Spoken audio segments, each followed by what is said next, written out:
말씀 오늘 강의는 가족 설계의 비밀이라는 제목으로 여러분 좀 깨닫고 우리가 이 부분이 굉장히 중요한 게요. 교회가 결국 건강해진다는 건 뭐냐면 건강한 가정들이 있다라는 거거든요. 그리고 건강한 교회들이 있을 때 그 사회가 굉장히 건강해집니다. 그래서 이 가정에 대한 부분들을 안 다룰 수가 없어요.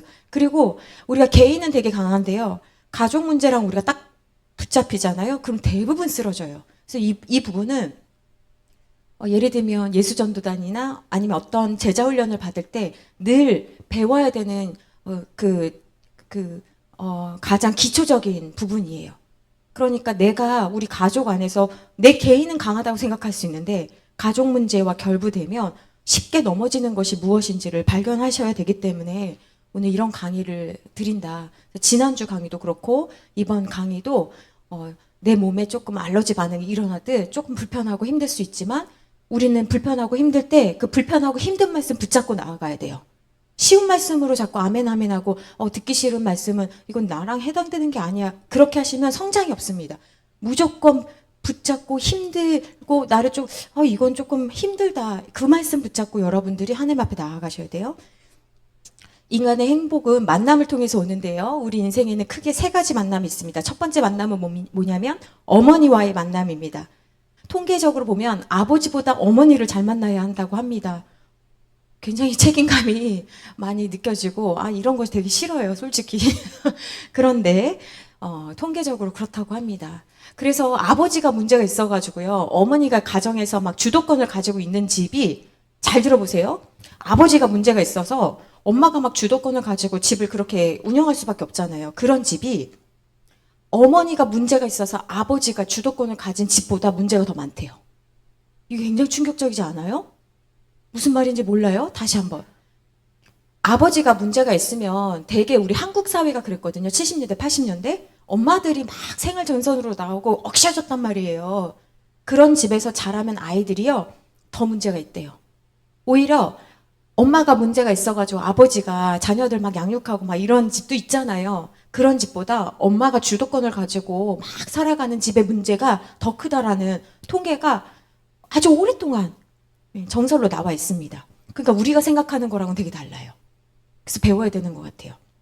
그런데 특별히 어떤 엄마를 만나야 되냐면 어떤 엄마가 좋은 엄마냐라고 정의한다면 정서적으로 안정된 엄마래요. 그러니까 벌써 한숨 소리가 여기까지 들리는데 밥 잘해주는 엄마가 아니고 아침에는 엄마가 분명히 기분이 좋았는데 학교 갔다 왔더니 엄마가 완전 우울하거나 화가 나 있거나 왜 이러지? 무슨 일이지? 모르겠는 집은 좋은 엄마가 아닌 거예요. 근데 이런 거 보면 참 저에게도 참 어려운 숙제입니다. 여러분만이 아니라. 근데 그 정서적으로 안정된 엄마가 어떤 영향을 미치냐면 아이의 성격, 대인관계 기술 그리고 아이의 정서가 굉장히 편안하고 좋게 만든다는 거예요.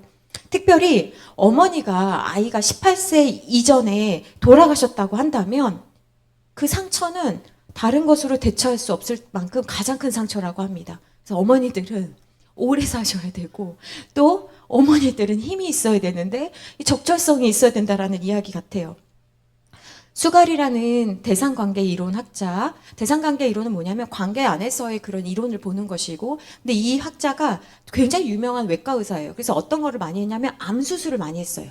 환자들의 암 수술을 많이 했는데 암 환자들을 수없이 진찰하고 수술하면서 두 가지 특징을 발견했다는 거예요. 어떤 사람이 암에 잘 걸리느냐. 첫 번째는 엄마의 모태에서 환영받고 태어나지 못한 아이.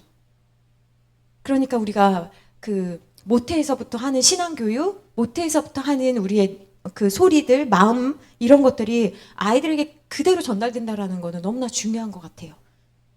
근데 그 아이가 배에 있는데 얘를 지워야 하니 아니니 얘를 어떻게 키우니 이런 이야기들을 하면 이 아이에게 불안한 정서를 준다는 거예요.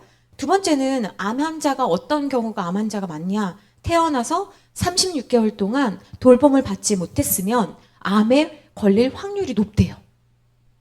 근데 여기까지 들으면 굉장히 절망스럽습니다. 이제 생각을 해보는 거죠. 내가 36개월 전에 엄마에게 어떻게 돌봄을 잘 받았나? 막 여러 생각을 하게 돼요. 근데 뭐, 우리 아내는 뭐, 이런 통계가 있다라는 거죠. 그래서 우리가 알아두고, 아, 내 좋은 엄마가 돼야 되고, 아, 그만큼 되게 역할이 있구나. 이런 생각을 하지만, 한편으로는 어머니는 우리가 선택할 수 없었잖아요. 두 번째, 선택할 수 있는 만남이 있습니다. 두 번째는 어떤 거예요? 배우자와의 만남입니다. 어머니는 내가 선택할 수 없지만, 배우자는 선택할 수 있다는 거예요. 그런데 아쉽게도 우리 지난 강의에서 아버지와 어머니의 관계에서 생긴 그 패턴을 가지고 배우자를 선택하게 된다라는 거예요. 그러니까 여기서 또 우리가 한번 무너집니다. 넘어지는 거예요. 이런 거는 사실 청년들 좀 성장한 그런 분들이 들으셔야 되거든요. 다 결혼한 다음에 이거 어떡하라는 거야. 이렇게 되는 거죠. 그래서 우리 지난 시간에 그 배웠던 것을 좀 정리하면 한두 단어로 한다면 가정 안에는 뭐가 있다는 거예요? 세대 전수가 있다는 거예요. 가정마다 내려오는 세대 전수가 있다. 이걸 좀 쉬운 말로 바꾸면 패턴이 있다는 거예요. 패턴이. 마치 사사기 시작 때 패턴이 있는 것처럼 패턴이 있다라는 겁니다. 그래서 우리가 기억해야 되는 것은 뭐냐면 우리가 지금 저 같은 경우도 부모잖아요. 내가 부모이지만 내 부모, 원래 부모, 원가족이라고 하거든요. 내 부모님에게 내가 물려받은 게 있는 거예요. 부인할 수가 없어요. 그래서 이마고를 한 거죠, 우리가. 물려받은 게 있어요. 근데 여기서 또 우리가 기억해야 되는 것이 무엇이냐면 물려줄 게 있다라는 거예요. 그러니까 나는 모르는 상태에서 물려받았지만 내가 이걸 알아차리고 내가 내 자녀에게 이거를 물려주게 되는구나. 그럼 나는 뭘 물려줘야 되는 거지? 생각하게 된다라는 거예요. 왜냐하면 내가 내 자녀한테 물려줄 때 어떤 특징이 있다는 거예요? 재현한다라는 거예요. 그러니까 내가 우리 원가족에게 긍정적인 것도 받았고요. 그리고 부정적인 것도 받았는데 우리 자녀에게도 똑같이 긍정적이고 부정적인 것을 더해서 재현시키려고 하는 내 안에 있는 뿌리치지 못하는 강력한 묶임이 있을 수 있다라는 거예요.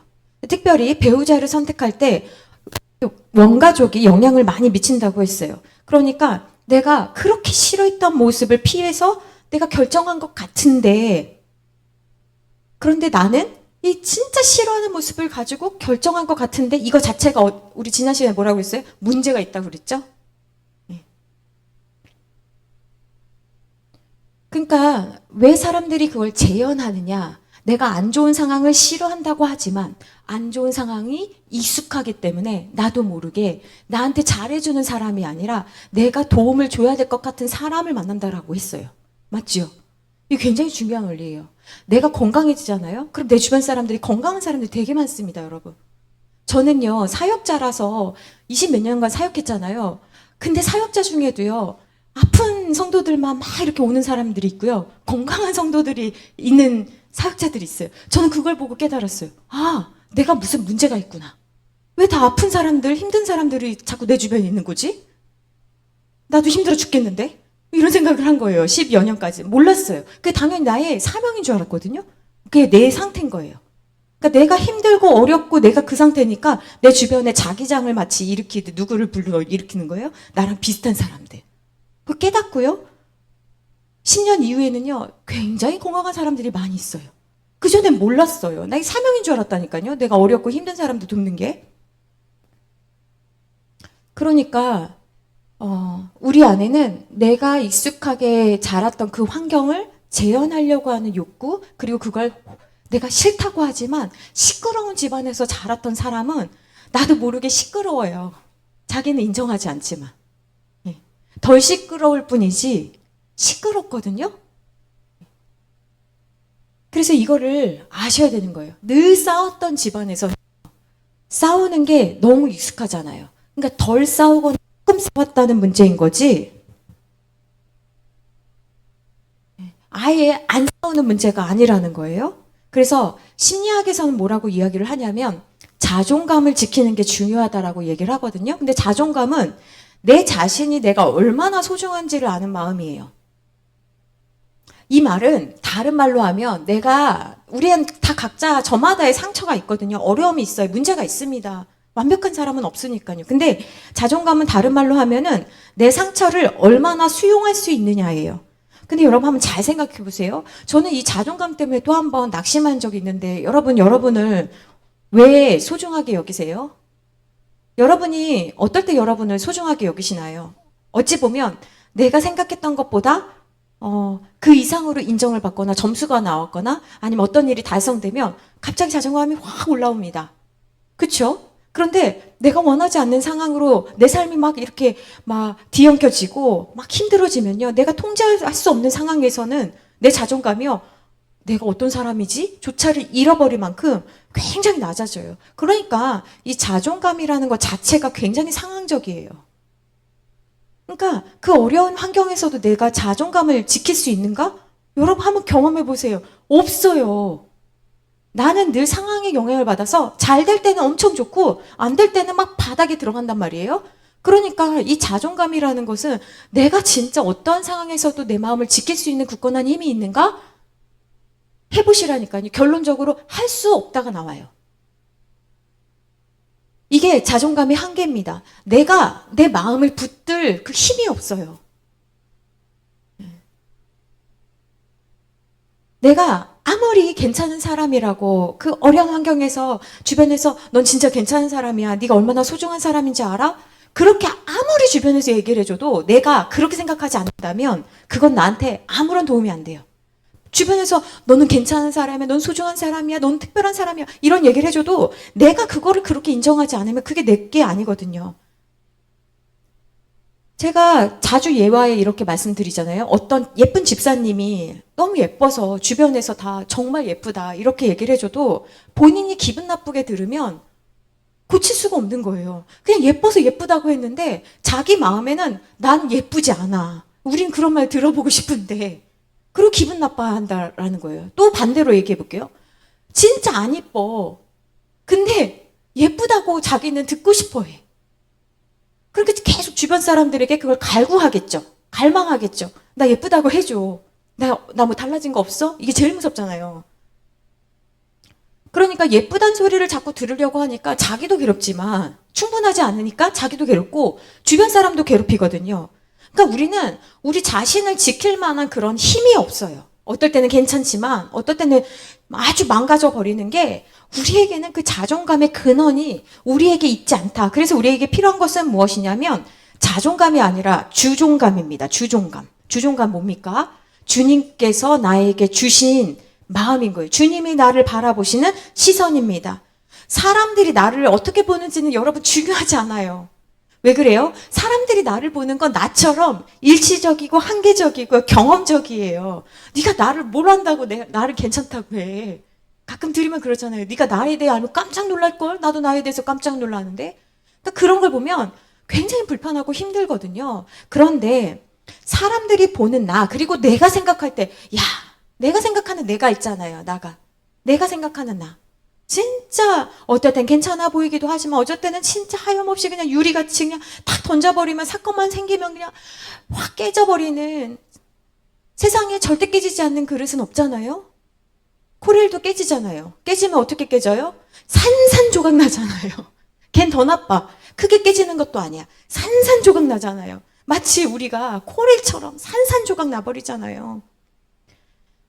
그러니까 내가 생각하는 나도 아니고 그래서 주존감은 뭐냐면 하나님과의 관계에서 하나님이 나를 보실 때 내리시는 그 평가를 우리가 계속 붙잡고 있어야 돼요. 하나님이 나에 대해서 말씀해 주시는 그 문장을 계속 붙잡고 있어야 되는 거예요. 내가 존귀하지 않을 때에도 난 존귀하다. 왜? 하나님이 나를 존귀하다고 말씀하셨으니까 그걸 붙잡고 있어야 돼요.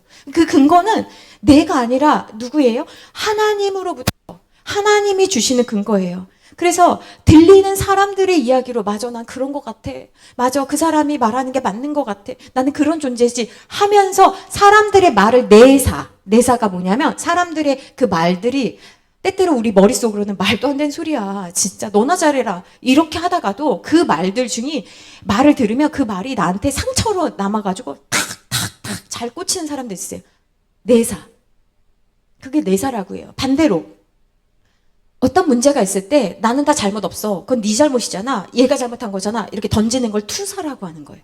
그러니까 투사든 내사든 다 연약한 사람들의 특징이거든요. 그러니까 들리는 말들을 다 내가 내 걸로 받아들이는 게 아니라 그 사람은 나에 대해서 배우자라고 할지라도 나를 잘 몰라요. 여러분 그렇지 않습니까? 배우자라고 할지라도 진짜 나를 몰라. 그럼 내 부모는 나를 낳았으니까 안다? 그렇지 않습니다, 여러분. 나에 대해서 가장 잘 아시는 분은 누구시냐면 하나님이시잖아요. 근데 이 주정감은 그래서 어떻게 생기느냐? 하나님과의 만남을 통해서 생긴다는 거예요. 하나님은요, 우리를 만드신 분이에요. 우리를 설계하신 분이에요. 우리에 대해서, 내가 너에 대해서 얼마나 잘 아냐면 머리카락까지 아신다는 정도로 얘기하신 거예요. 발가락의 때까지도 내가 안다. 어? 너의 그 속에 있는 그 질병 점 하나도 내가 안다. 이 얘기시잖아요. 그러니까 나는 하나님의 작품인 거예요. 여러분, 작품은요, 이 모양이든 저 모양이든 작품 자체는 문제가 없어요. 가끔 그렇잖아요. 미술관 같은데 어렸을 때 생각해보면 야, 저건 진짜 발로 그린 거 아니냐, 이런 작품들이 있거든요. 전 생각했어요. 아니, 저 발로 그린 작품이 어떻게 요게 있을까? 근데 여러분 아시죠? 그 발로 그린 것 같은 거기까지 올라가기까지 훈련이 있잖아요. 근데 우리는 어리니까 이거 다 훈련 뛰어넘고 지금 저에게 붓을 하나 줘보세요. 저도 똑같이 그릴 수 있어요. 이렇게 생각을 하거든요. 근데 그렇지가 않잖아요. 우리 하나님의 작품인 거예요. 그러니까 내가 누가 그렸냐 이게 중요한 거지, 네가 어떤 모습이냐, 어떤 모양이냐, 어떤 상황이냐 이게 중요하지가 않거든요. 그러니까 주종감은 하나님께서 나를 만드셨다라는 것이 있으면 우리가 사실 던져질 때도 있고 높아질 때도 있고 이럴 때가 있잖아요. 그때도 우리가 낙심하지 않는 거예요. 그래서 우리가 만남이 어머니와의 만남, 배우자와의 만남, 그리고 하나님과의 만남이 있는데 이 하나님과의 만남을 우리가 기억하고 있어야 돼요. 인간은 누구나 하나님과의 만남을 통해서 하나님만 채워줄 수 있는 공간이 있거든요. 근데 우리는요, 이 하나님만이 채워줄 수 있는 공간을 우리가 인정합니까? 그렇지 않습니다. 우리는 정말 여러분 인정하셔야 돼요. 저나 여러분이나 우리는 하나님을 밀어내려고 합니다. 우리는 하나님을 좋아한다고 말하지 하나님을 위해서 헌신하려고 하지 않아요.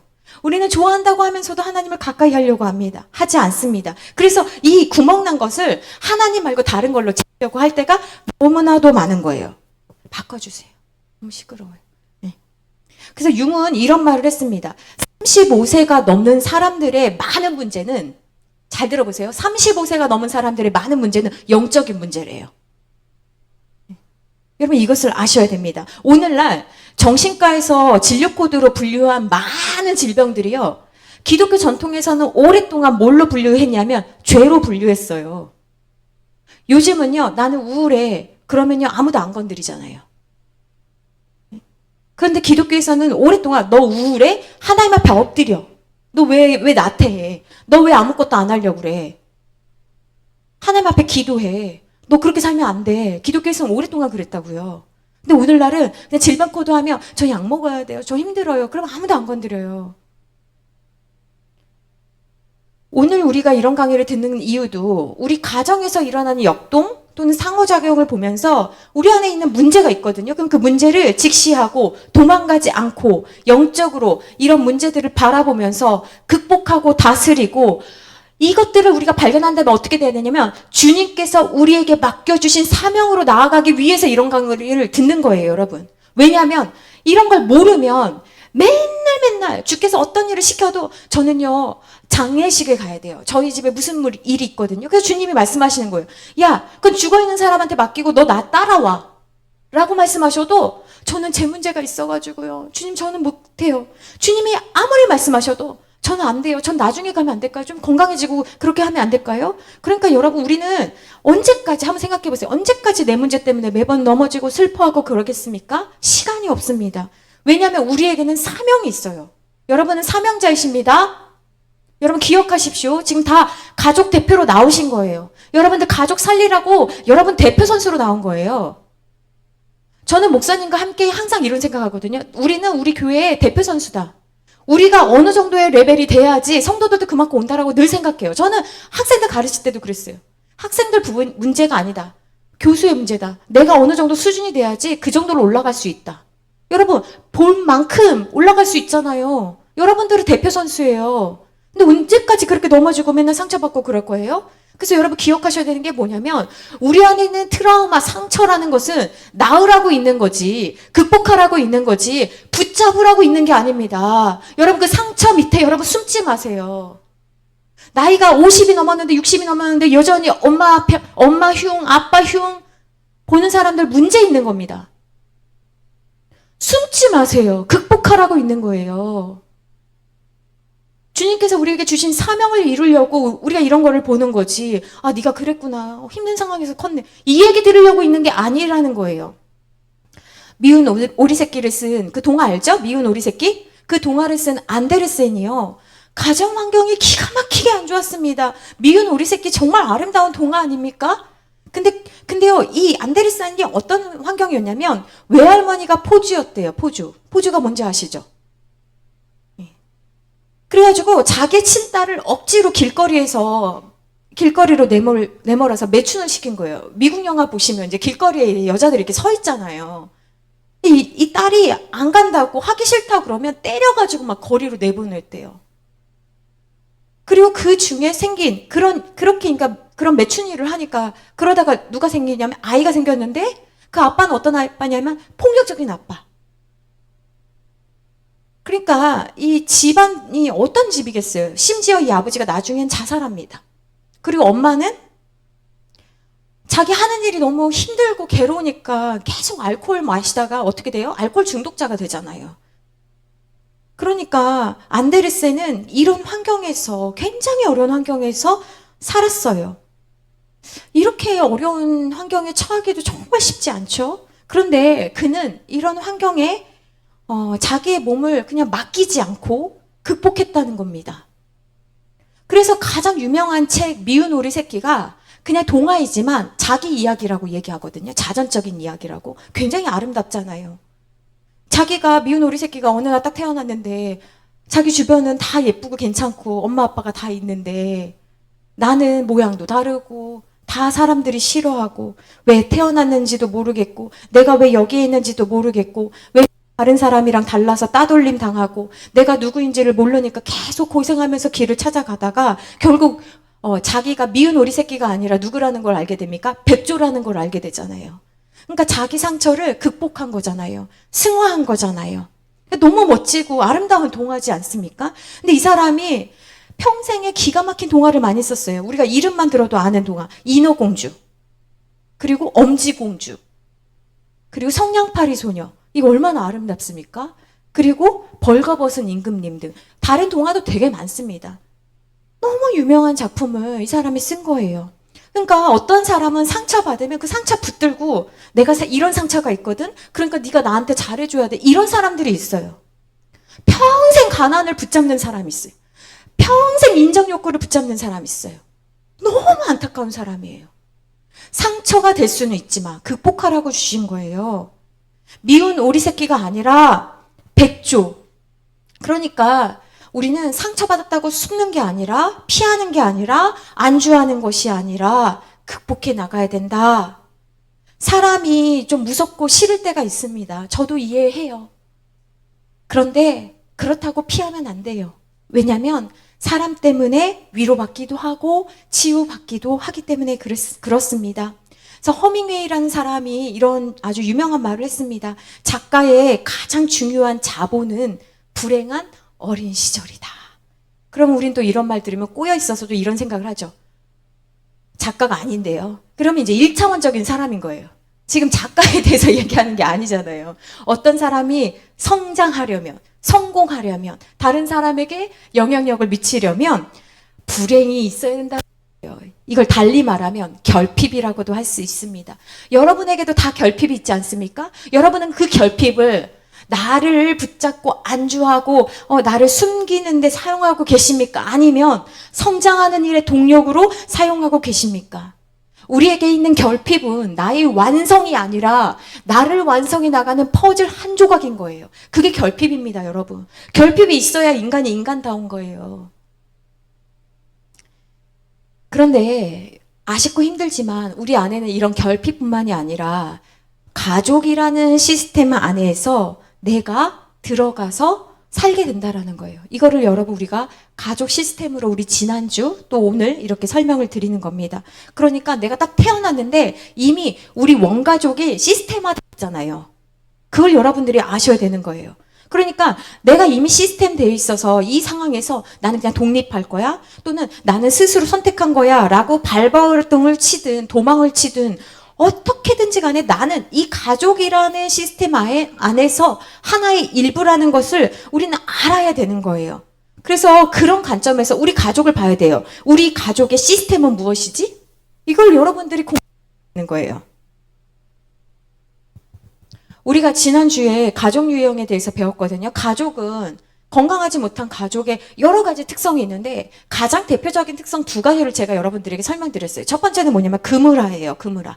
그리고 두 번째는 이탈화라고 그랬어요. 이탈화는 미국 서구 사회에 굉장히 많은 유형이에요. 서로 1년이 돼도 왕래하지 않아요.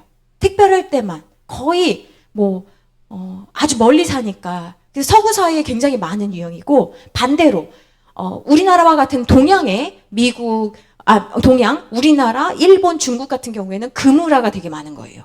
이게 문화적으로 다른 거죠. 그러니까 그물화를 먼저 설명드리면 그물처럼 가족 간의 관계가 너무 촘촘하게 연결돼 있어서 모든 문제가 어떤 한 문제가 생기면 어떻게 되냐면 모든 가족 구성원한테 영향을 미치는 거예요. 그러니까 우리는 옛날부터 생각을 해보면 공부를 시킬 형편이 안 되면 누구만 공부시켰어요? 첫째 아들만 공부시켰잖아요. 맞죠? 너만 잘 되면 네가 우리를. 이게 굉장히 피곤하고 힘들게 하는. 근데 이게 우리한테 있다라는 거예요. 그러니까 한 녀석만 성공하면 돼. 한 놈만 잘 되면 돼. 그래서 이 자녀가 이렇게 그물화되어 있던 곳에서 자녀가 이제 독립을 해가지고 이제 결혼하면 어떻게 되냐면 분할을 하게 돼서 지금 내가 섬기고 있었던 부모가 아니라 누구를 이제 섬겨야 되냐면 누구를 바라봐야 되냐면 배우자라는 존재를 이제 바라봐야 되거든요. 근데 여러분 한번 생각해 보세요. 그물화로 이렇게 막 응집되어 있던 가족 중에 구성원 하나가 떨쳐 나가서 이제 자기들이 나름대로 가족을 형성하려고 하면 어떻게 생각할까요? 이 가족 시스템 안에서 그물화되어 있던 가족들이 가만두지 않습니다, 여러분. 불효자라고 해요. 너 내가 지금까지 어떻게 키웠는데 너 지금 이제 이렇게 하냐고 이렇게 얘기를 해요. 그래서 죄책감을 많이 줍니다. 그래서 가정은 가정으로 분리돼가지고 잘 커야 되거든요. 근데 끝까지 절대 놓치지 않는다는 거예요. 그리고 심지어 이게 맞다고 생각하기 때문에 고쳐지지가 않는 거죠. 모든 것을 같이 하고 같이 가고 가족이 전체가 움직이는 겁니다. 부부도 마찬가지예요. 인고 부부를 심리학이나 상담학에서는 아픈 사람들이라고 얘기합니다. 우리랑은 너무 다르죠. 우리는 인고 부부 보면 어떻게 생각해요? 너무 좋겠다. 어디든 같이 가고, 예? 막 그러잖아요. 근데 상담학에서는 뭐라고 보냐면, 심리학에서는 뭐라고 보냐면, 인고 부부는 왜 문제냐면 자기가 없기 때문이다. 어떤 한 존재에게 뭐 남편이든 또는 아내이든 거기에 녹아버렸다는 거예요. 그러니까 우리가 생각하는 거랑은 굉장히 이상적이지 않죠? 예. 그러니까 다른 사람들에게는 부러움의 대상일지 모르지만 건강하지 않다라는 거예요. 근데 문제는 뭐예요? 우리는 그렇게 생각하지 않아요. 그러니까 어디를 가든 늘 아내를 데리고 가든지 혹은 어디를 가든 늘 남편을 데리고 다녀야 된다라고 생각을 한다라는 거예요. 이게 동양 사회에서 대표적으로 나타나는 그물화 현상이에요. 그럼 반대로 이탈화를 생각해 볼게요. 이탈화는요, 누가 봐도 문제라고 생각해요. 그쵸? 가족이 응집이 안 돼요. 그런데 이 이탈화된 가족들은요, 어떻게 생각할까? 똑같아요. 문제가 없다고 생각한다는 거예요. 이게 신기하지 않아요? 그물화되어 있는 가족들도 우리 가족은 문제가 없는데요? 이렇게 생각하는 것처럼 이탈화되어 있는 가족들도 우리가 뭐가 문제죠? 라고 이야기를 한다라는 거예요. 이탈화된 가족의 특징은 뭐냐면 다른 가족이 뭘 하고 사는지를 몰라요. 그러니까 그냥 피로만 연결되어 있는 존재예요. 굉장히 다른 가족에 대해서, 구성원에 대해서 무관심하고 이기적입니다. 근데 심지어 이렇게 이탈되어 있는 게 사실 편하거든요, 여러분. 편하겠죠? 굉장히 편합니다. 그렇기 때문에 모르는 척하고 어쩔 수 없습니다 하고 산다라는 거예요. 이탈된 가족의 특징은 어떤 게 있냐면 대화가 없다는 겁니다. 아까 그물화는요, 대화가 너무 많아요. 그러니까 부모만 알아야 되는 대화가 모든 사람들에게 다 알려지는 게 그물화의 특징이라면 이탈화는 대화가 아예 없어요. 대화가 너무 많은 것도 문제고 대화가 아예 없는 것도 문제예요. 이게 참 어렵죠. 가족 안에서의 대화는 생명을 유지하는 피입니다. 어떻게든 이탈화되었다면 대화가 가능해지려고 애써야 되는 거예요. 여러분, 피가 모자라면 수혈받아서 생명을 유지하려고 하는 것처럼, 도움을 외부로부터 받아야 되는 것처럼 이 이탈화도 굉장히 큰 문제를 낳습니다. 그러니까 죄송한 표현이지만 미국 사회에서는 아이가 어떻게 자라는지 모르고 경제적으로 도움 주지도 않고 도움 받지도 않고 오지도 않고 장례식에서 이제 마지막에 보는 거예요. 굉장히 슬프지 않습니까? 근데 만약에 그무라도 마찬가지고요. 뛰쳐나가려고 해도 가족들이 가만두지 않는다 그랬어요. 이탈화도 마찬가지예요. 한 명이 이제 정신을 차리고 우리 응집하자, 모이자, 이렇게 살면 안 된다라고 만약에 모으려고 한다면 가족들이 그동안 너무 외로웠습니다. 그동안 제가 가족들이 너무 무관심했지요. 죄송합니다. 하면서 막 달려오냐, 하나 되려고 애쓰냐, 절대 그렇지 않다라는 거예요. 왜 나를 이렇게 피곤하게 만드냐, 왜 나를 자꾸 모으려고 하느냐 하면서 소리 지를 것입니다. 그래서 우리에게는 이 그물하냐, 우선 이탈하냐, 이 두 가지 모델이 건강한 모델이 아니라는 것을 여러분이 인정하셔야 돼요. 여러분이 인정하든 인정하지 않든지 간에 이것은 오랫동안 학계에서 발표한 내용인 거예요. 남편이 무능해서 아내가 똑부러지게 일하는 경우들이 있잖아요. 예를 들면 반대도 있지만 예를 드는 겁니다. 그러면 남편이 무능하기 때문에 아내는요, 가정 내에서 가장 권력을 얻습니다. 그래서 모든 결정을 아내가 하고 아내가 결정권자입니다.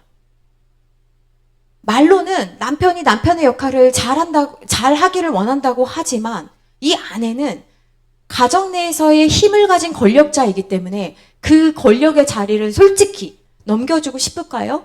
그렇지 않습니다. 바로 그거예요.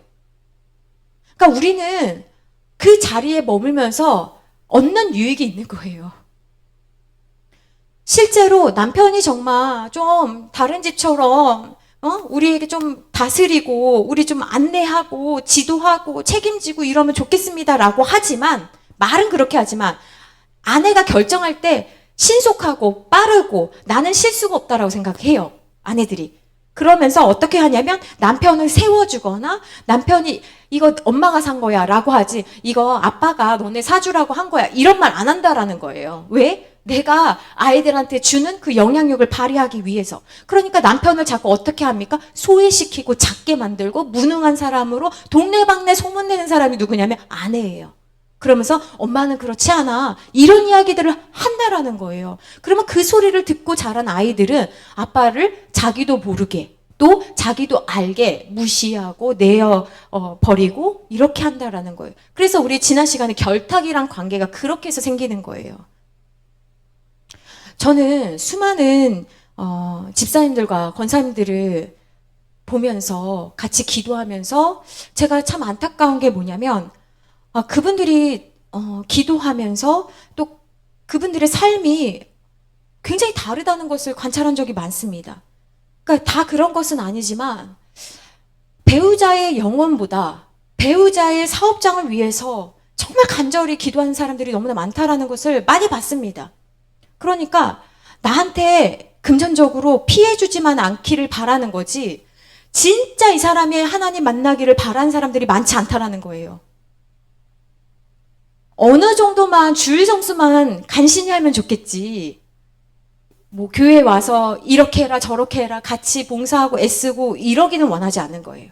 그러니까 너는 나한테 인출만 해주면 좋겠지, 간섭하지 않았으면 좋겠다, 말이 없었으면 좋겠다, 이렇게 생각을 하는 사람들이 굉장히 많더라고요. 그러니까 내 삶에 괴로움만 주지 않는다면 이탈해가지고 교회에는 좀 소원하고 그렇게 살아도 괜찮다는 생각을 많은 집사님들, 권사님들이 해요. 그러니까 교회 와서 누가 주인 되는 거예요? 내가. 남편 없는 내가 주인 되고 편하게 신앙생활하고 싶어하는 분들이 얼마나 많은지 몰라요. 정신 차려야 돼요, 여러분. 저는 정말 수많은 어머니 기도회, 부모 교육 가서요, 혼자 그렇게 신앙생활하면서 안타깝죠. 근데 진짜 그게 진짜 안타까운지 물어보고 싶어요. 사업장이 망해가지고 그 돈 안 주면 큰일 나가지고 막 벌벌 하는 사람이 엄청 많거든요. 그런데 진짜 남편의 영혼을 위해서 벌벌 떠는 사람 별로 못 봤다는 거예요. 돈만 떨어지지 않으면, 지금처럼만 벌어준다면 이 사람 언젠가는 주님 만나지 않겠어요? 언젠가는. 늘 언젠가는. 주님 앞에 이것이 우리가 진짜 가진 이기적인 모습인 거예요. 여러분, 진짜 여러분의 배우자가, 여러분의 가족이 정말 주님 앞에 붙들린 바 되기를 원하십니까? 그걸 원하셔야 돼요. 그걸 위해서라면 돈은 부수적인 거예요. 오늘 하루 한 장 말씀도 보세요. 더하신대잖아요. 조상들보다 더 더해주신다고 하는데 우리는 그거 안 믿어요. 그러니까 절대로 내 거 포기 못한다라고 생각하고 그렇게 믿고 있는 거예요. 여러분, 혹시 진짜 배우자를 볼 때 관심 없음으로 일관하고 있지는 않은지 여러분 한번 보세요. 저는 교회 다니는 집사님들, 권사님들이 배우자에게 굉장히 이기적인 모습을 많이 봅니다. 저렇게 힘든데 왜 저거에 대해서는 이야기하지 않지? 굉장히 이기적인 거예요. 정직하게 우리의 마음을 한번 살펴봅시다. 배우자가 주는 무언가에 관심이 있는 것인지, 아니면 배우자의 영혼을 위해서 정말 간절함이 있는 것인지. 여러분, 우리가 이 땅에서의 삶이 다가 아니잖아요, 여러분. 이후에 천국과 지옥이 있음을 믿는다면 지금 내가 선택해서 보이고 있는 이 모습이 내가 진짜 정상인가? 이 생각을 한번 해보셔야 되는 거예요. 그런 측면에서 우리가 우리 가족을 바라봐야 되는 거예요. 내가 해야 할 일이 뭐지? 내가 무엇을 해야 되지? 남편이 너무, 그러니까 제가 주로 상담하는 분들이 여자분들이라서 여자분들 예를 많이 드립니다만 반대로 생각하셔도 괜찮습니다. 어떤 분이 남편이 주는 돈이 너무나 컸어요. 근데 그 돈이 너무나 크니까 남편이 잘못해도 잘못했다라는 이야기를 안 하더라고요. 그거 못 끊어요? 받지 마요. 가난하게 살아요. 못 살아요. 왜 그래요? 지금까지 누리고 사는 게, 또 친정에도 용돈을 주거든요, 남편이. 그러니까 그 못 끊는다는 거예요. 그러니까 우리 패턴은 깨지지 않습니다. 남편은 나쁜 짓 하고 돈 왕창 주고, 아내는 울었다가 돈 받고 또 이렇게 흘려보내고 친정에 보내고 자기 생활 유지하고. 이탈이에요, 이탈. 다 따로따로. 야, 내가 못한 게 뭐가 있냐. 남편은 그렇게 이야기를 하거든요. 아내는 돈을 많이 받으니까. 그러니까 여보, 교회 한번 가자. 신앙에 대한 영향력이 하나도 없어요. 왜? 너 돈 좋아하잖아. 너 돈만 주면 되는 거 아니야? 여러분, 진짜로 우리가 정신 차려야 되는 거예요. 그래서 가족 안에는 무엇이 있냐면 항상성이 있습니다. 항상성. 이거 굉장히 중요한 단어예요. 항상성은 무슨 말이냐면 이 가족 시스템을 유지하려고 하는 힘이에요. 그러니까 건강한 가족이든 건강하지 않은 가족이든 두 가족 다 무엇을 유지하려고 해요? 시스템을 유지하려고 하는 힘이 있다라는 거예요. 그러니까 건강한 가족들은 함께 대화하고 식사하고 여행 가고 예배하면서 자기들만의 건강한 시스템을 유지하려고 애쓰는 반면 건강하지 않는 가족들도 유지하려고 애쓴다는 거예요. 아버지가 문제를 일으켜가지고 아버지가 돌아가시면 이제 좀 나아지겠지 했던 가족들이요, 신기한 것들을 경험합니다. 아버지가 돌아가셨는데 그 문제가 해결되는 것이 아니라 이제는 자녀가 갑자기 문제를 일으키기 시작하는 거예요. 무엇입니까? 항상성. 사람은요, 늘 변화하고 싶은 마음이 있지만 그만큼 절대로 변하고 싶지 않은 마음이 또 있다라는 거예요. 여러분, 그걸 보셔야 되는 거예요. 내가 성장하고 싶은 마음이 있지만 반대로는 그냥 이렇게 있고 싶어. 이런 마음이 우리 안에는 늘 있는 거예요. 이 두 마음 가운데 어떤 걸 내가 선택하고 나아가느냐, 뚫고 가느냐. 그런 사람이 성장하는 사람, 하나님 기뻐하시는 자리까지 나아가는 반면 어떤 사람은 이 상황은 하나님도 이해하실 거야. 어쩔 수 없잖아. 그러면서 매번 그 자리에, 이게 성경에 어떤 표현이냐면 돼지가 자기가 먹은 것을 또 토하고 또 먹는다는 표현이랑 똑같은 거예요. 왜 안 바뀝니까? 먹은 걸 또 토하고 또 토하고. 정리해야죠. 나와야죠. 그냥 안 나와요. 이게 좋으니까 여러분, 나오시기를 부탁드립니다. 직시하세요. 보세요. 여러분들은 가정 안에서 사명자예요. 정신을 차려야 됩니다. 누구 하나는 정신을 차려야 되지 않겠어요? 그래서 가족에는 이런 역할들이 있어요. 어떤 역할이냐면, 여러분 프린트물, 무능한 자가 있어요. 한 명이 무능하잖아요? 그러면 반대는 어떤 사람이 있냐면 책임을 막 감당합니다. 그렇겠죠? 또 몸이 아파요. 어떤 사람이 몸이 아프잖아요. 그러면 가족 중에 누구는 그 몸이 아픈 사람을 돌보려는 하는 역할을 하겠지요. 또 공격하는 자가 있어요. 말만 하면 그렇게 공격해요. 그러면 그 공격을 말이 안 되더라도 순응한 사람이 있는 반면 또 어떤 사람은 공격하잖아요. 그러면 더 크게 공격하는 사람이 있어요. 어떤 사람은 권위적입니다. 그러면 가족 중에 어떤 사람은 말이 안 되지만 그냥 억지로 맞추는 사람이 있어요. 비난하는 사람이 있습니다. 무슨 말만 하면 이 사람은 다 비난해요. 그게 가정의 분위기가 된 거예요. 그럼 거기에 동조하는 사람이 있고 또 맞추려는 사람이 있어요. 누군가를 계속 챙기는 사람이 있습니다. 그러면 가족 중에 어떤 사람은 계속 그냥 잊어버려요. 왜? 다른 사람이 챙기니까. 그러니까 어떤 사람은 맨날 챙기고 다니고 어떤 사람은 아무 신경 안 쓰고 막 다니는 거예요. 여러분 이제 관찰해 보십시오. 어떤 사람은 밖에서 영웅의 역할을 하는 거예요. 그 사람 진짜 좋지 않냐?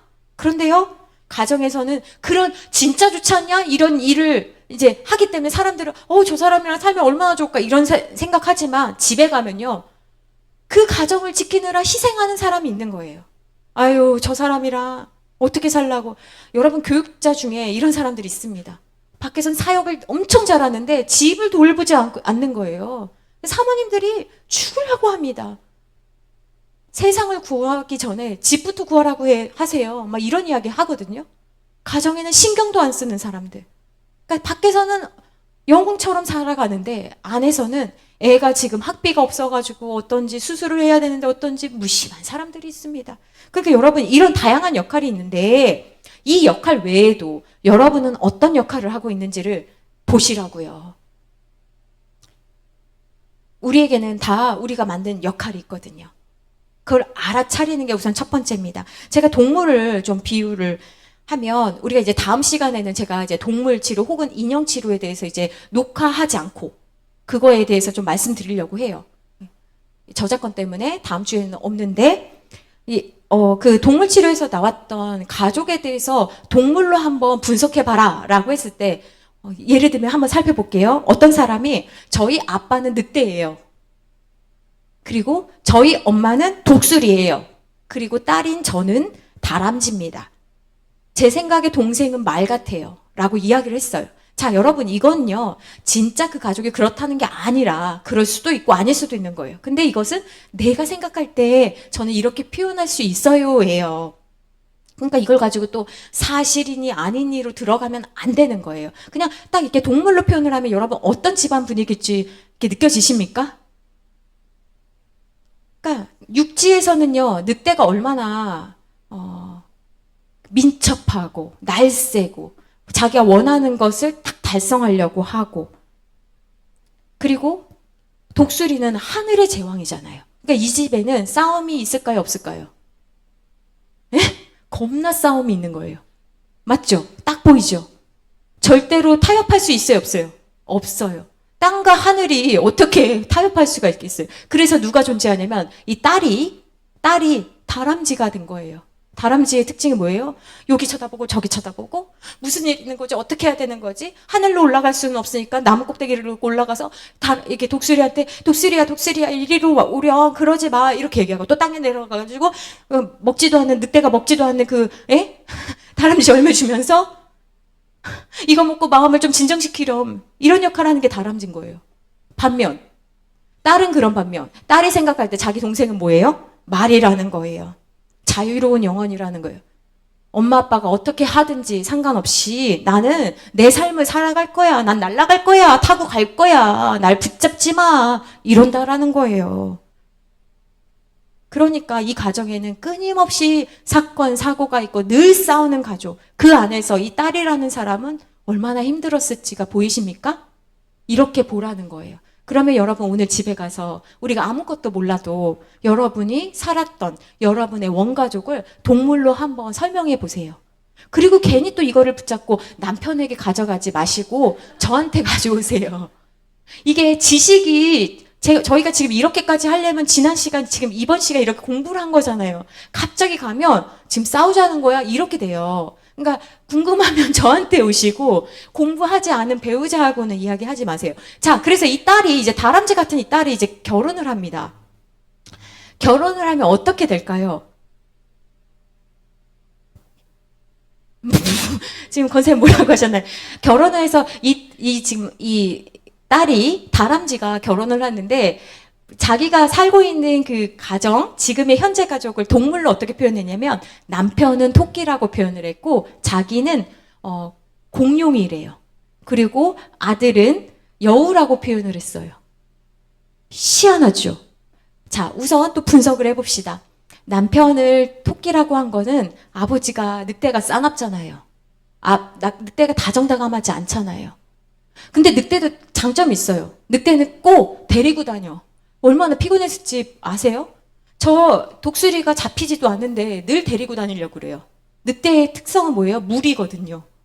그러니까 늘 누가 옆에 있었겠어요? 늑대 옆에. 다람쥐만 있는 거예요. 말은 이미 갔어. 너무 신기하죠? 이렇게 동물로 보면 되게 명확해져요. 근데 이 딸이 이제 다람쥐가 결혼을 했는데, 그러니까 둘 중에 하나라니까요. 그게 두 개 다 맞지 않다고 지난 시간에 얘기한 거 꼭 기억하셔요.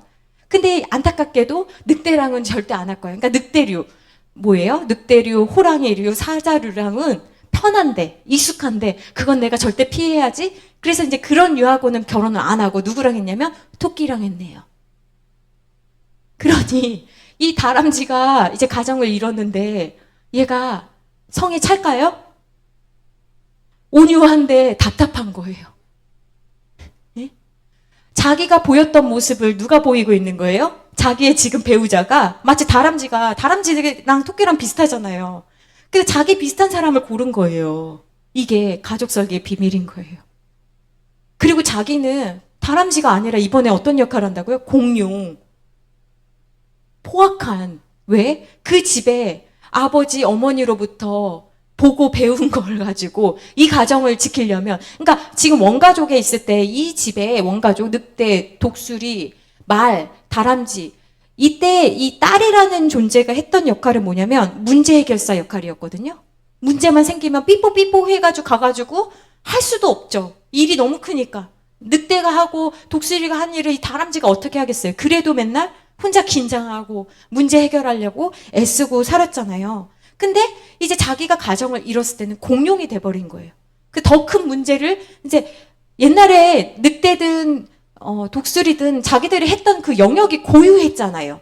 근데 이제 그 고유함이 이제 없어지고 토끼가 역할을 잘 감당해주면 좋겠는데 자기가 생각할 때는 부족하다 생각하니까 다람쥐가 공룡이 됐네요. 그래서 집에서 여전히 원가족이 아니고 지금 분리됐음에도 불구하고 여전히 어떤 역할을 하냐면 문제 해결사 역할을 하는 거예요. 이해가 되시죠? 이렇게 동물을 보는 거예요. 근데 이 딸은 옛날에 원가족이 있을 때는 대들지 못했죠. 늑대한테 어떻게 대들어요? 한번 핥히면 죽는데, 물어버리면 그냥 죽는데. 그러니 대들었을까요? 못 대들었을까요? 못 대들죠. 독수리한테 상처를 줘도 독수리 듣지 않고 그냥 가버리잖아요. 그러니까 내 말을 아무도 안 듣네. 나는 정말 힘이 없네. 이걸 해결하고 싶은데. 그러니까 이걸 못했어요. 그래서 현재 가정에서는 어떤 이슈가 있냐면 이기려고 하는 거예요. 내가 다스려야겠다.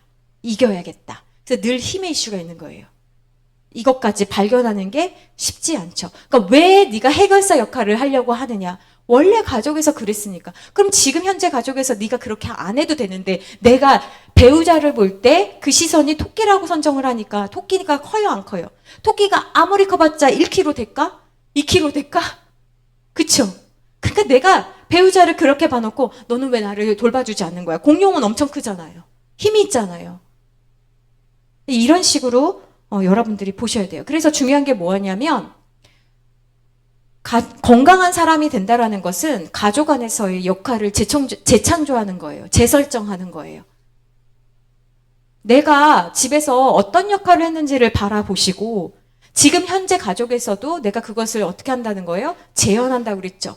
그러니까 내가 했던 역할을 재창조, 다르게 할 수 있어야 된다는 겁니다.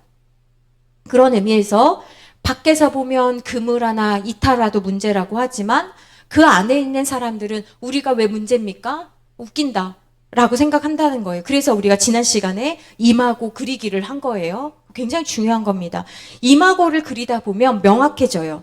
나는 그냥 내 단독자로 내가 이 세상에 딱 알로 태어난 존재가 아니라 아버지와 어머니로부터 긍정적인 것을 물려받고 또 부정적인 것도 물려받게 되어서 아, 내가 그런 영향을 받았구나. 그래서 나는 내가 살았던 방식대로 내가 이 시스템 안에서 해왔던 역할이나 경험을 현재에도 내가 하려고 하는구나. 이것까지 가야 된다라는 거예요. 근데 내가 이것을 알지 못하고 그래서 우리는 여전히 예를 들면 넌 니네 엄마랑 똑같아. 혹은 넌 네 아빠랑 똑같아. 그러면 발끈하는 사람들 있잖아요. 그건 내가 상처가 있다는 거예요. 발끈하는 건 다 상처예요. 그래, 나 아빠 부분 있지, 나한테. 엄마 부분 있지. 아무렇지 않아야 되거든요.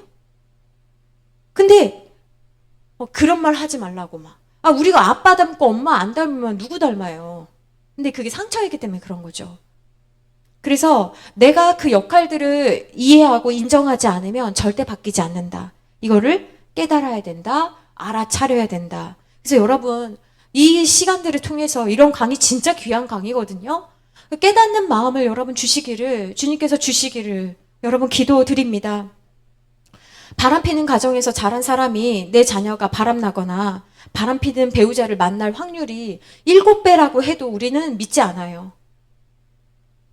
그리고 우리는 늘 생각합니다. 우리는 바람피지 않으니까, 우리는 술 먹지 않으니까, 우리는 폭언하지 않으니까, 우리는 폭력하지 않으니까.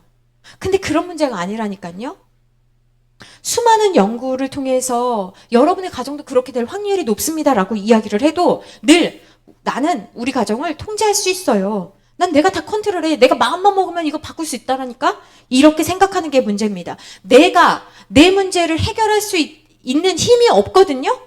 그게 만약에 가능했다면 우리 가족이 이렇게 되지 않았겠죠. 근데 우리는 지겨울이만큼 진짜 핑계를 대고 있습니다. 제가 아는 어떤 교회에 주보에 이런 내용이 있었어요. 지금 얼굴이 이렇게 범죄자처럼 가려졌어요, 저를. 지금. 네. 어떤 교회 주보에 단주를 유지하기 위해 애쓰는 분들을 위해서 기도해달라는 내용이 있어요. 굉장히 정직하지 않습니까? 우린 대체로 어떻게 합니까? 술 먹어도 안 먹는 척. 밖에서 나쁜 짓을 해도 안 하는 척. 그게 바로 외식이에요.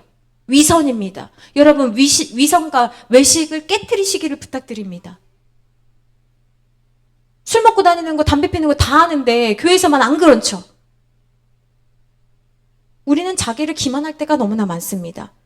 엄마를 두들겨 패던 아빠가 이제 딸이 화면 다시 해주세요. 딸이 사위한테 그렇게 이렇게 맞고 사는 게 너무나 못마땅한 거예요. 자기는 자기 와이프를 막 두들겨 팼는데 이제 그 밑에서 자란 딸이 사위한테 맞네요. 그래서 승질이 나가지고 보통 성격이 아니니까 때리는 사람들 보통 성격 아니지 않습니까? 그래 가가지고 내 딸을 왜 네가 때리냐 막 난리를 쳤어요. 그때는 그 사위가 하는 말이 왜 당신은 때려도 되고 나는 때리면 안 되냐고. 그 말을 들어서 자기가 기가 막혀서 말을 못했다라는 거예요. 그리고 자기가 더 이상 때리지 않게 됐다고 하더라고요. 그 정도로 깨달아도 감사한 거죠. 그러니까 우리는 나는 이렇게 살아도 내 자식은 그렇게 살면 안 된다고 말을 해요. 너무 웃기지 않습니까? 이게 기만이에요. 우리는 나 자신에 대해 하나님과 사람 앞에 정직하셔야 합니다. 하나님, 저는 술 먹는 사람입니다. 하나님, 저는 욕하는 사람입니다. 하나님, 저는 게으른 사람입니다. 하나님, 저는 이런 사람입니다. 이런 저를 건져주십시오. 도와주십시오. 우리 이렇게 하나님 앞에 정직하게 기도하셔야 되는 거예요. 이건 기도하지 않고 엉뚱하게 사업장만 잘 되게 해주세요. 그럼 저는 가끔 생각합니다. 그렇게 해서 하나님께서 왜 당신의 기도를 들어줘야 되죠? 그런 기도는 하나님 말고도 다른 많은 신들한테 하는 기도인데 하나님이 당신의 기도를 들어줘야 되는 이유가 뭐죠? 저는 가끔 기도할 때 막힐 때가 있어요. 어떤 사람을 위해서 기도할 때는 진짜 기도가 너무나 잘 될 때가 있어요. 감사해요. 하나님, 정말 저 사람이 사는 대로 저 사람의 삶을 아시죠? 하나님, 정말 도와주십시오. 저 사람 정말 축복해 주십시오. 그렇게 기도가 되는 반면 어떤 사람은 자기 기만과 거짓이 있으니까 기도할 수가 없는 거예요. 그러면 이 사람은 사업장을 위해서 또는 뭐 물질의 복을 위해서 또는 건강을 위해서 기도해달라고 하지만 그런 기도를 할 수가 없는 거예요. 그게 문제가 아니잖아요. 그 영이 고쳐져야지. 하나님, 저 사람 깨닫지 못하는데 하나님 정말 만져주십시오. 하나님 깨닫게 해주십시오. 그러니까 우리는 늘 하나님이 원하시는 것과 내가 원하는 것이 너무나 다릅니다. 여러분 어떻게 하시겠습니까? 여러분이 여러분의 것 버리고 하나님께 맞추셔야 돼요. 그래야지 그 다음에 하나님께서 주신다고 하시는데 맨날 달라고 왜 안 주실까요? 한번 생각해 보세요. 하나님이 분명히 이렇게 약속의 말씀을 주셨는데 왜 안 주실까요, 도대체? 하나님이 무능하거나 여러분 기도가 잘못됐거나예요. 그런 정신 똑바로 차리시기를 부탁드립니다. 가족 안에는 가족 비밀이 있습니다. 가족 비밀은 가족만 알고 있는 거예요. 제가 어릴 적에 우리 아버지가 늘 저희한테 이렇게 술 먹으시면 가족들을 이렇게 앉혀놓고 하신 말씀이 있어요. 교회 가서 가족 이야기하면 죽을 줄 알라고. 그러니까 진짜 죽이겠다는 얘기는 아니고 혼날 줄 알라 뭐 이 정도입니다. 저는 그때 알았어요. 진짜 얘기하면 안 되는구나. 혼나겠다. 엄청 무섭다. 그러니까 저는 가장 친한 친구에게조차 말할 수가 없었어요. 왜냐하면 내가 말하면 소문이 나잖아요. 작은 교회에서 금방 소문이 나고 그게 우리 아버지 귀에 들어가면 아버지는 우리를 가만두지 않을 거야. 그리고 교회 다니지도 않으실 거야. 그래서 그 비밀을 지키려고 수십 년을 정말 애썼던 것 같아요. 그러니까 가족 모두가 어떤 문제가 있는지를 알지만 그 문제를 외면하고 문제 없는 것처럼 살다 보니까 누가 괴로워요? 다른 사람은 안 괴로워요. 가족들이 괴로운 거예요. 그래서 잘 보시면 한때는 교회를 다니다가 가족들이 안 나오는 경우가 있습니다. 가족 비밀이 있어서 그런 거예요. 여러분, 비밀을 지키려고 하면 너무 괴롭거든요. 이게 너무 위선적이잖아요. 집에서는 저렇게 하는 인간이 교회 와서는 사람들에게 이런 이야기를 들으면 가족들이 못 견디는 거예요. 비밀을 지켜줘야 한다는 마음과 털어놓고 싶은 마음이 공존하기 때문에 교회 다니는 게 괴로운 거예요. 그러니까 괴로울 바에는 교회 다니지 않겠다. 내가 우리 부모님을 보니까, 내가 우리 할아버지 할머니를 보니까, 내가 이웃들을 보니까 하나님 안 계신 것 같은데 내가 교회를 왜 다녀? 저렇게 다 가식 던다면. 그러면서 교회 안 다니는 거예요. 그러니까 가족들이 교회 안 다닌다. 다 내가 보인 모습 때문입니다. 누가 보인 게 아니에요. 이거 인정하셔야 되는 거예요. 내가 잘못했다. 이거를 여러분 바라보셔야 되는 거예요. 그런데 잘못은 어른들이 해놓고 한 번도 내가 잘못했다라고 말하는 사람들이 없다라는 게 비극입니다. 잘못한 이는 있는데 미안하다라고 사과하는 사람은 없는 거예요. 다 네가 못 믿어서 교회 안 나오는 거지. 그래서 믿음을 달라고 기도하는데 여러분 그 믿음은 대상이론에 따르면 누가 준다는 거예요? 부모가 주는 거라고 하잖아요. 근데 우리는 이거 안 듣고 안 믿고 하나님이 주셔야죠. 이렇게 하나님께 돌려버려요. 이게 고르반이랑 비슷한 거예요. 우리의 역할을 감당하지 않고 이건 하나님이 하셔야죠. 아니 하나님이 말씀하십니다. 그건 네가 해야 되는 거야. 네가 회개해야 되는 거야. 근데 늘 유명한 사람이 능력 있는 사람이 오셔가지고 우리 집을 좀 바꿨으면 좋겠다. 아니요. 그런 사람은 없습니다. 그래서 프랑스 정신학자인 티세롱이라는 사람이 뭐라고 했냐면 가족 비밀은 숨기려고 하는 게 아니라 말하지 못하는 것이라고 했어요. 말하지 못하는 거래요. 알고 있지만 말하면 큰일 나니까. 여러분에게는 어떤 가족 비밀이 있습니까? 그래서 가족 비밀은 정서적으로 한센병 걸린 거랑 같대요. 한센병을 우리가 안 걸려봐서 모르는데 감각이 없는 거거든요. 제가 그 한센병 걸린 사람들이랑 이야기해보면 코가 없는지 다음날 아침에 알았대요. 몰랐대요. 그러니까 감각이 없는 거예요. 뭐가 떨쳐나가도 아프지가 않대요. 그래서 좀 흉측해 보이지만 괜찮다라고 하는 거예요. 그런 것처럼 우리 안에 문제가 있는데 문제가 없는 것처럼 살아가니까 이게 나중에 자녀가 어떻게 됩니까? 건강한 아이들은 오히려 나가버립니다. 교회 밖을 나가버려요. 난 이런 거 싫어. 오히려 건강한 거예요. 정직한 거예요. 근데 어떤 아이들은 교회 안에 있으면서 저 사람들 다 하나님 안 믿는 것 같은데 이런 생각을 한다라는 거예요. 그래서 우리는 물려받은 것도 있지만 물려주는 게 있기 때문에 지금이라도 이거를 차단을 하고 좋은 걸 물려주기 위해 애쓰셔야 돼요. 나의 결혼 생활이 어떨지 어릴 적 부모님의 생활을 그대로 재현하는 느낌이 있다면 이게 이막으로 통해서 발견하라고 여러 번 말씀드렸어요. 이상한 가족에게만 있는 일이 아니에요. 어떤 사람은 화만 나면 말을 안 합니다. 한 달도 말을 안 해요. 몇 달도 말을 안 해요. 일주일 말 안 합니다. 왜? 어머니가 예전에 침묵하셨던 것처럼 자기도 말을 안 하는 거예요. 속 터집니다. 혹은 반대로 화만 나면 불같이 성질을 내거나 또는 비꼬는 말로 응수하거나 욕설을 하거나 남과 비교하거나 협박하거나 이혼하겠다라고 이야기를 하거나 이런 여러 가지 일들은 어떤 가정에만 있는 특정한 문제가 아니라 내가 부모에게 듣고 배웠던 모습이 나도 모르게 힘들 때 팍 나온다라는 거예요. 그래서 우리는 이것을 내가 똑같이 반복하고 있구나. 절대 반복하지 않을 거야. 결단하셔야 돼요. 절대 반복하지 않을 거야. 그래서 여러분들이 정말 힘들 때, 정말 아팠을 때 내가 어렸을 적에 느꼈던 그 핵심 감정, 그걸 지난 시간에 우리 했어요. 핵심 감정. 그때 느꼈던 공포, 수치심, 두려움, 분노, 무력감, 이런 것들이 내가 어렸을 적에 있구나. 그러니까 내가 힘들기만 하면 숨고 싶구나. 또는 내가 무서우니까 화를 내고 싶구나. 이런 것들을 아셔야 된다라는 거예요. 그래서 내가 원하지 않지만 내가 그 감정을, 어렸을 적에 내가 힘이 없어서 그냥 느꼈던 그 감정을 내가 이제는 행복하게 가꿔야 되는 우리 가정에서 내가 가장 사랑하고 지켜줘야 되는 배우자와 자녀들에게 똑같이, 원하지 않지만 내가 받았던 그 비수를 똑같이 이 사람들에게 비수를 꽂히면서 아프게 하고 있다. 그러므로 난 절대로 이 사람들에게 내가 경험했다고 이 똑같은 경험을 이 사람들에게 주지 않을 거야. 난 예수 안에서 결박할 거야. 묶어버릴 거야. 묶어버릴 거야. 그리고 다시는 난 그렇게 하지 않을 거야. 결심하시고 애쓰고 노력하고 기억하셔야 되는 거예요. 그리고 하나님 앞에 도우심을 여러분들이 구하셔야 되는 거예요. 그렇지 않으면 끊어지지 않습니다. 왜? 몰랐는데? 알아도 노력하지 않으면 끊어지지 않습니다. 독일로 입양된 사람들이 독일에서 자라다가 청년이 되면요, 한국을 방문합니다. 그래서 자기를 낳은 부모를 찾아가지고 막 찾아요. 그러면 이 사람들이 왜 찾을까요? 나 왜 버렸어? 복수하려고 찾을까요? 그렇지 않아요. 사람은 누구나 자기의 뿌리와 소속감을 찾고자 하는 마음이 있거든요.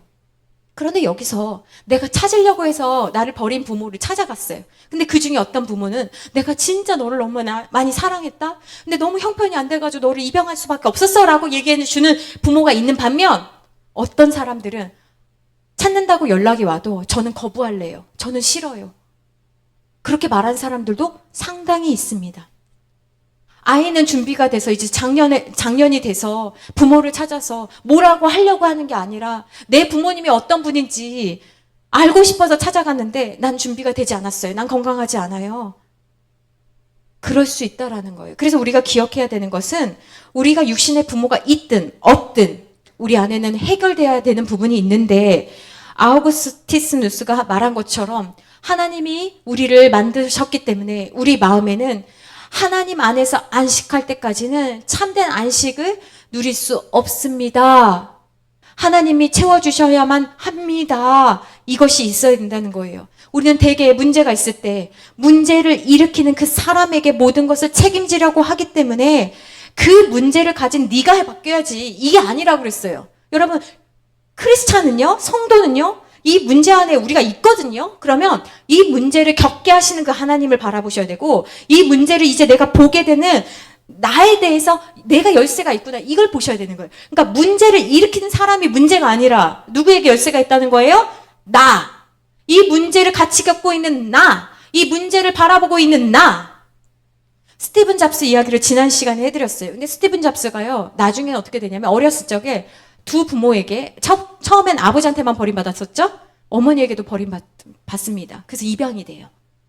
6살 때 스티븐 잡스가 이제 여자친구랑 소꿉놀이를 하고 있는데 아무것도 모르니까 애들이니까 애한테 그랬대요. 친구한테 나는 우리 엄마 아빠가 4명이다 이렇게 얘기를 한 거예요. 그러니까 그 여자애가 뭐라고 했냐면 이 여자들은 어릴 때부터 이러는 것 같아요. 사실만 말해. 뭐라고 하냐면 이 여자애가 너 그거 네 엄마 아빠가 너 버린 거야. 그래서 4명인 거야. 이렇게 얘기를 한 거예요.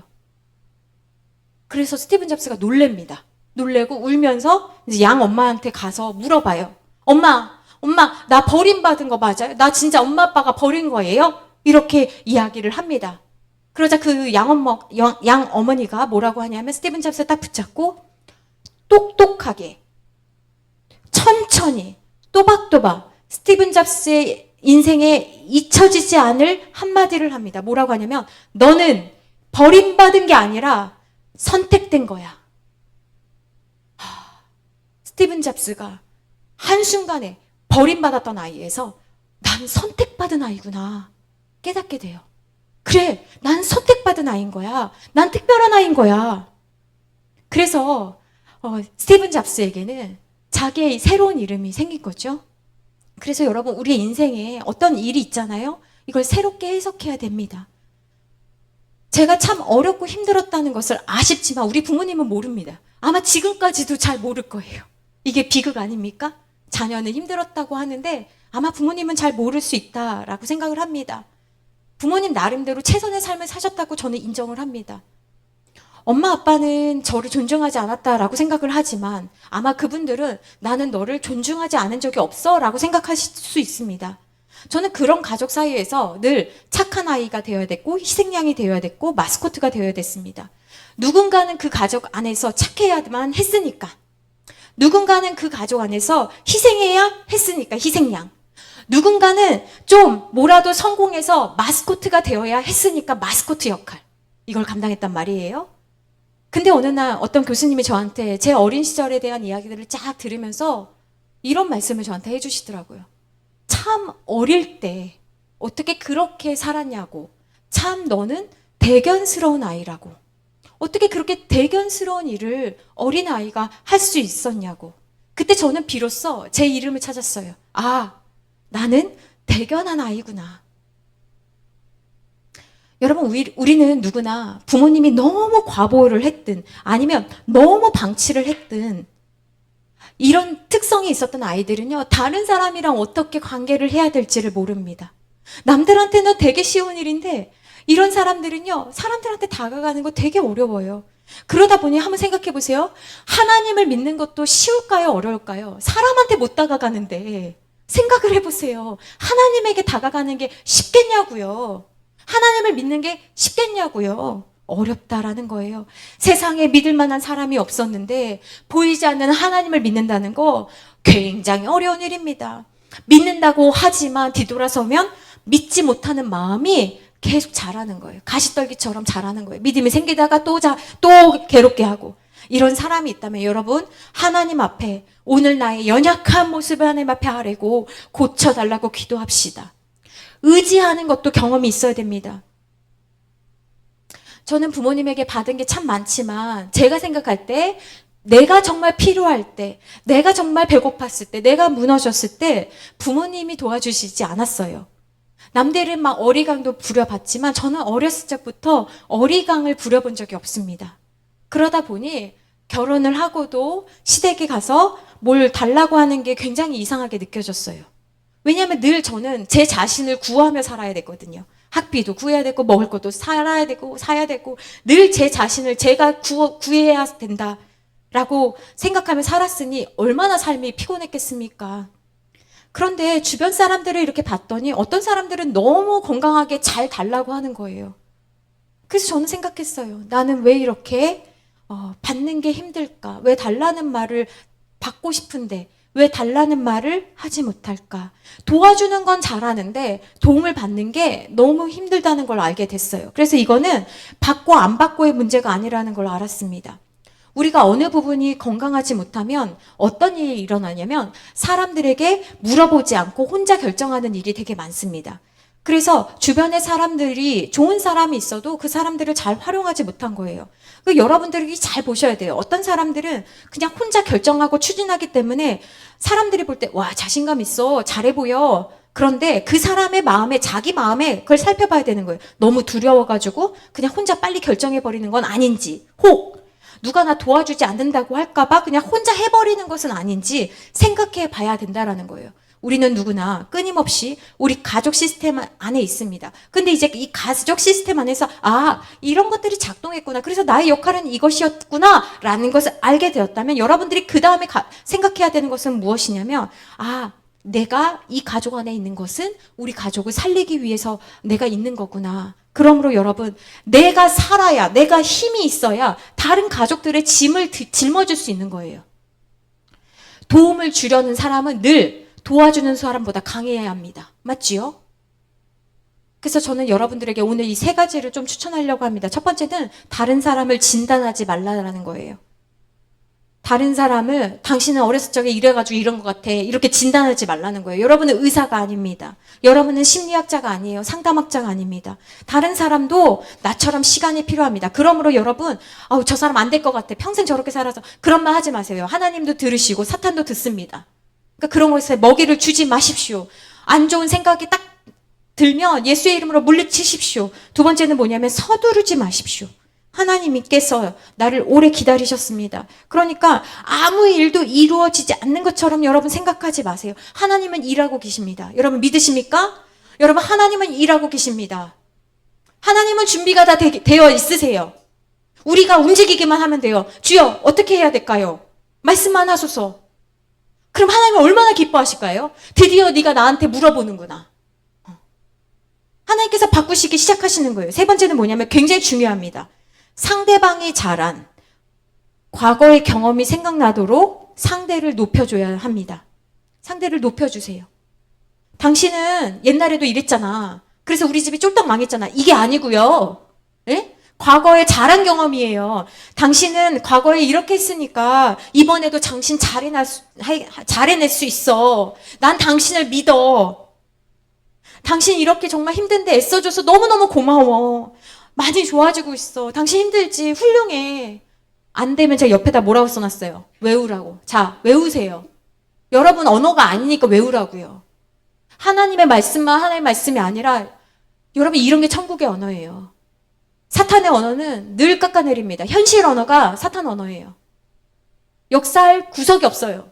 하나님의 언어는 당신은 옛날에 실패한 적도 있지만 당신이 있어줘서 얼마나 좋은지 몰라.